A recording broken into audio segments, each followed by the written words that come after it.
Hi guys and welcome to another vlog. I'm riding this. This is the BS6 version of the BMW G310 GS, and guess what?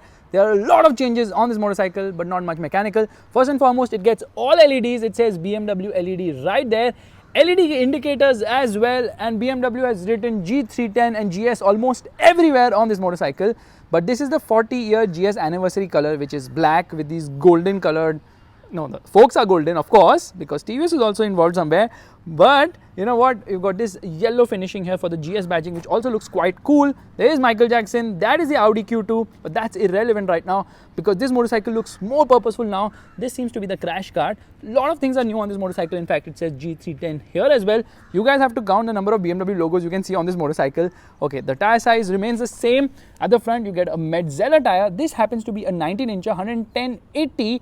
And at the rear, you obviously get a 150 section. It's a 150/70/17. Again, obviously a Metzeler. The exhaust is kind of upswept. It says GS right there. I love the claw for the foot peg, which is also pretty nice. Coming to the rear, this is now standard. This new sort of a grab rail where you can also do a top luggage mount. And overall design language of this motorcycle is very purposeful. In fact, it looks bigger than it actually is. I mean, this is just a 310cc motorcycle, but it looks like a bigger motorcycle. Now, they made the seats softer. Okay, cushioning has improved, and they scooped it out so that the rider can sit very comfortably on this motorcycle. There it is, 40 years GS. BMW logo right there says GS here as well. But you know what? The instrument cluster remains the same as before, which means that there's just one button to toggle through various information on offer. The multi-information display has a lot of info. There you browse through trip 1, trip 2, engine temperature, the range, and tells you constant fuel economy as well. That is also pretty cool. It tells you the speed, average speed as well, and the date. So yes, it is very loaded. Everything is digital here. Obviously, it tells you the speedometer and the tachometer right in the front. Gear position indicator. There's a clock on the top and the fuel meter here. So yeah, almost everything is very clearly laid out. You get these knuckle guards as well, which look very nice and feel good to hold. Adjustable levers are there on this motorcycle. But honestly, other than the cosmetics, how is this motorcycle to ride? Well, there is nothing to do but to get riding. But before that, let me show you the switch gear. This is for DRL, this is for main beam, this is for high beam. And they've removed the ABS turn off switch, which means dual channel ABS is always on. Yeah, this is the pass by switch. This is obviously the horn, which is loud enough. Indicators, the levers seem light actually. Steel braided lines, that's also cool. Let's do one thing, let's turn on the motorcycle. There it turns on. This is the engine kill switch. Yeah, you can see or rather feel some vibrations as well. Let's do one thing, let's rev the motor right away. Can you see that shift light? Let me tell you something.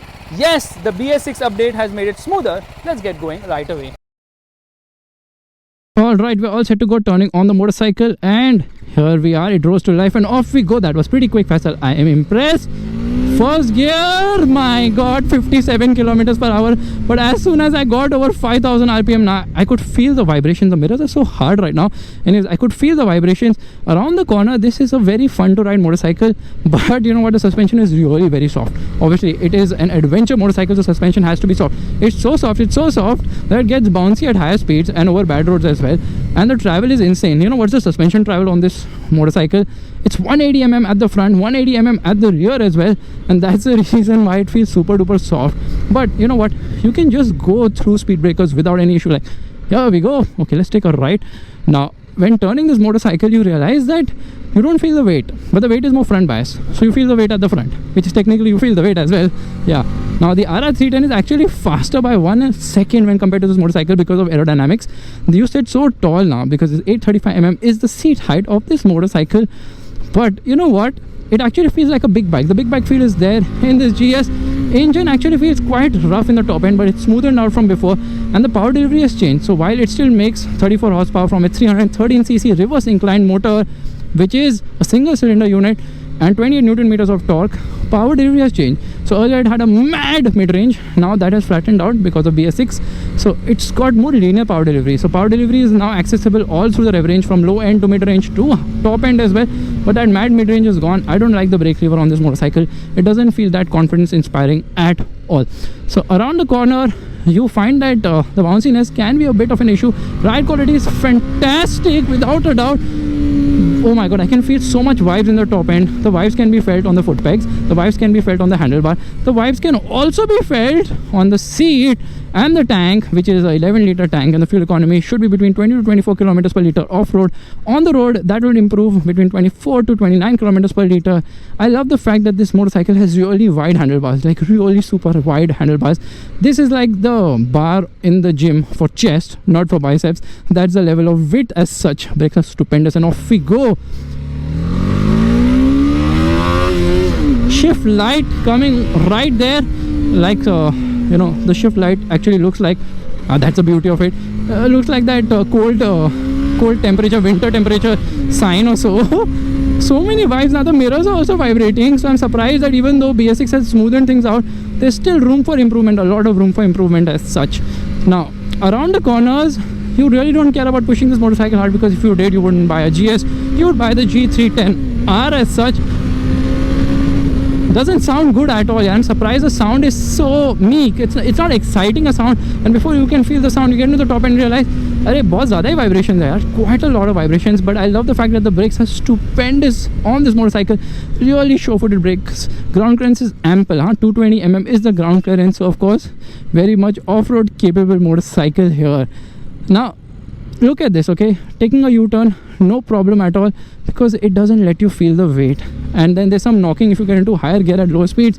That means that you have to be in a lower gear at lower speeds, of course, or probably at higher speeds as well, to actually feel the vibrations, which is like a massage, complete massage. Now what BMW has done is made this motorcycle more affordable, reduce the prices. This one now costs 3,30,000 rupees on road Mumbai, making it cheaper than KTM's alternative, which is the Adventure 390. The Adventure 390, of course, is better in a lot of ways, but you get the bragging rights of a BMW with a G310 GS. But don't ask me about maintenance, because obviously it will be more costlier to upkeep when compared to the KTM, because KTM service is relatively affordable when compared to, of course, BMW. But you get the badge snobbery. Gearbox is actually slick shifting, assisted with a slipper clutch.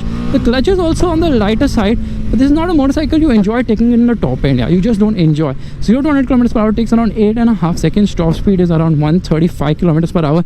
Obviously there's a lot of wind blast, in spite of the fact that it gets a visor, which is kind of fully useless visor, because you can't really curtail much speed as such. And red lines at around 10,500 RPM, but in the top end you can feel so many vibes now. It's insane.